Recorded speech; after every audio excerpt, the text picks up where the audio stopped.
ជំរាបសួរមិត្តភ័ក្តិបងប្អូនទាំងអស់គ្នាថ្ងៃនេះមកផ្សារទៀតហើយនេះខ្ញុំបានទទួលកាដូទី2ពីខាង Bright Up បាទមើលពណ៌ color eye ជាមួយនឹង packaging ផងបាទហើយមុននឹង unbox យើងមកថតរូបសិនទុកជាអនុស្សាវរីយ៍អញ្ចឹងណា surprise ហ្មងមានសុំសបត់ឲ្យទៀតអរគុណបងខ្ញុំចាំថាវីដេអូមុនខ្ញុំទាយថាវាជា skin care ស្រាប់តែបើកមក skin care មែនមើលដឹងណាមុខនឹងបកែទាយទៅហើយតើយើងមកមើលថាផលិតផលទាំង3នេះមានអីគេខ្លះទី1នេះគឺជា brightening cream មួយនេះគឺជា hybrid sunscreen ដែលមាន SPF រហូតទៅ50+ ហើយនេះគឺជាសេរ៉ូមលាបពេលយប់មើលទៅតំណងចង់ញ៉ាំដូចការ៉េមនៅក្នុងប្រអប់ក៏មានបញ្ជាក់ពីមុខងាររបស់ផលិតផលនីមួយៗឥ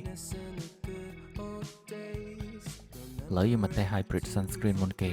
ចង់និយាយថាសាច់វាគឺម៉ត់ឲ្យបលិនចូលស្បែកបាត់អញ្ចឹងបងប្អូនប្រុសៗអីកុំភ័យថាវានៅកក់ស្មែនស្មានមកលើមុខហើយមួយនេះគឺជា brightening cream ធ្វើឲ្យមុខយើងភ្លឺថ្លាហើយបើសរុបនេះខ្ញុំគិតថាវាជា the best choice ហ្មងសម្រាប់បងប្អូនណាដែលមានស្បែកស្ងួតអីចឹងណា So thank you guys for sending me this beautiful package absolutely love the aesthetic of it ខ្ញុំកំពុងទៅហៅ skin care ព្រោះឥឡូវគឺត្រូវម៉ាច់ហ្មងបាទអរគុណច្រើន